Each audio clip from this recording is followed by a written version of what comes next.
दोस्तों, पुराने जमाने में एक जादूगर अपने जादू की कला दिखा दिखा कर बहुत फेमस होता जा रहा था। कई बड़े बड़े लोग उसे अपने यहाँ बुलाते, जादू दिखाने के लिए कहते, और जब वह जादू दिखाता तो खुश होकर उसे छोटा मोटा इनाम देते। जादूगर इतना प्रख्यात हो गया था कि उस राज्य के राजा तक भी उसकी बात पहुंच गई। इसलिए राजा ने भी उसका जादू देखने की इच्छा जताए। राजा का बुलावा आया तो जादूगर भी खुश हो गया। उसने सोचा, अपनी जिंदगी का सबसे बड़ा इनाम पाने का ये अच्छा मौका है। कोई ऐसा जादू दिखाऊंगा कि राजा उससे खुश होकर बहुत बड़ा इनाम दे दे। जादूगर राजा के दरबार में पहुंचा। तब तक उसने सोचा नहीं था कि वह क्या जादू दिखाएगा। उसे ये तो पता था कि छोटी मोटी चीजें गायब करने वाले जादू से राजा को वह खुश नहीं कर सकता। उसे कुछ बड़ा करना पड़ेगा। उसने जब राजा को पहली बार देखा तो उसकी नजर सबसे पहले राजा के मुकुट पर पड़ी, और उसने मन बना लिया कि राजा का मुकुट ही गायब करके सबको आश्चर्यचकित किया जाए। जादूगर ने अपना जादू शुरू किया, और जैसा उसने सोचा था, राजा का मुकुट गायब कर दिया। राजा का मुकुट गायब होते ही सभा में बैठे सभी लोग राजा पर हंसने लगे। राजा को लगा कि जादूगर ने जानबूझकर उसकी तौहीन करने के लिए ऐसा किया है। राजा लोगों की हंसी को अपना अपमान समझ बैठा। गुस्से में आए राजा ने तुरंत उस जादूगर को पकड़कर कालकोठरी में डालने का हुक्म दिया, और साथ में ये भी कहा कि इसे 7 दिन बाद फांसी की सजा दे दी जाए। जादूगर ने ऐसा नहीं सोचा था, जो हो गया। फिर भी जादूगर इतना परेशान और दुखी नहीं दिख रहा था जितना उसे होना चाहिए था। जादूगर की पत्नी को जब इस बात की खबर लगी तो वह दौड़ी दौड़ी जादूगर को मिलने के लिए कालकोठरी में आई।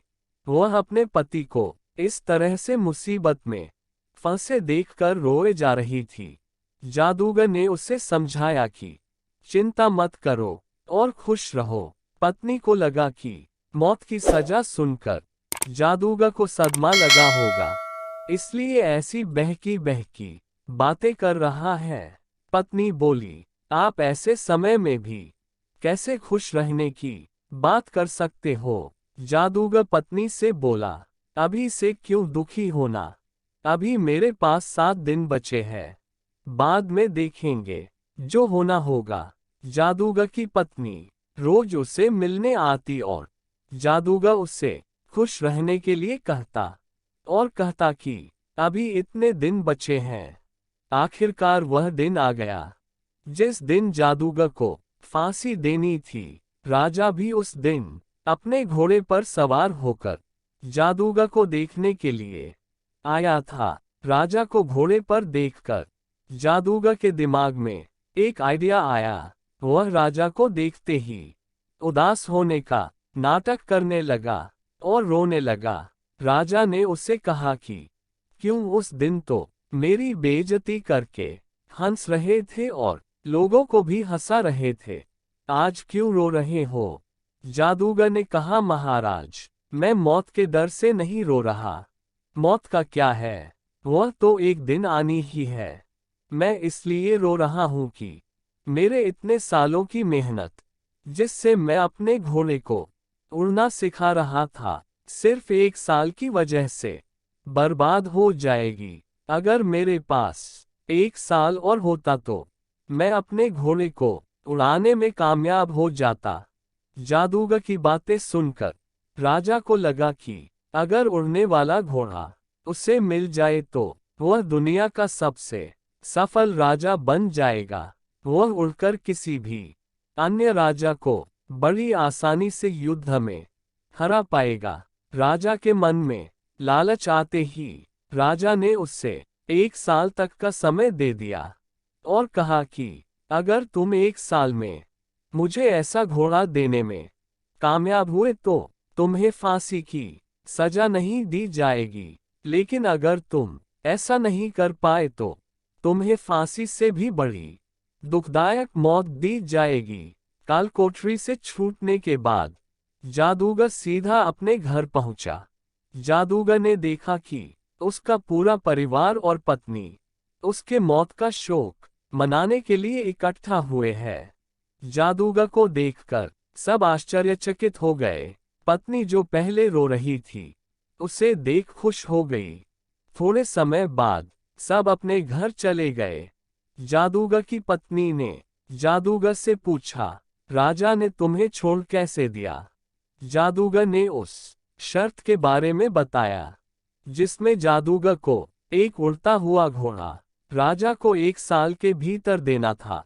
शर्त को सुनकर जादूगर की पत्नी फिर गुस्सा हो गई और बोली, तुम कैसी अजीब शर्त मानकर आ गए? क्या तुम नहीं जानते, ऐसा घोड़ा कभी संभव ही नहीं है। जादूगर बोला, मुझे पता है, उड़ने वाला घोड़ा मैं कभी नहीं राजा को दे पाऊंगा, लेकिन मुझे जो 1 वर्ष का समय मिला है, मैं उससे खुशी खुशी तो जी पाऊंगा। अब तुम भी चिंता छोड़ो और खुश रहो। 6 महीने ही बीते थे कि राजा और उसका घोड़ा दोनों ही मर चुके थे। राजा ही नहीं रहा तो जादूगर को दी गई मोहलत, जो 1 वर्ष की थी, अब जीवन भर की हो गई। दोस्तों, छोटी सी ये जादूगर की कहानी हमें यही सिखाती है कि आज यानी के वर्तमान में जीना ही बुद्धिमानी का काम है। आपके पास अभी जितना समय है, उसे खुशी खुशी जियो, उसका आनंद लो। कल क्या होगा, उसकी चिंता मत करो। अक्सर हम जो सोचते हैं, भविष्य उससे बहुत अलग होता है। इसलिए हमें जो वर्तमान का मूल्यवान समय मिला है, उसे भविष्य की चिंता करके वेस्ट करने का कोई मतलब नहीं है। दोस्तों, आपको इस कहानी से क्या सीख मिली, हमें कमेंट करके बताएं। कहानी अच्छी लगी तो लाइक कीजिए और अपने दोस्तों को शेयर कीजिए। और ऐसी ही कहानियाँ सुनने के लिए हमारे चैनल को सब्सक्राइब कीजिए।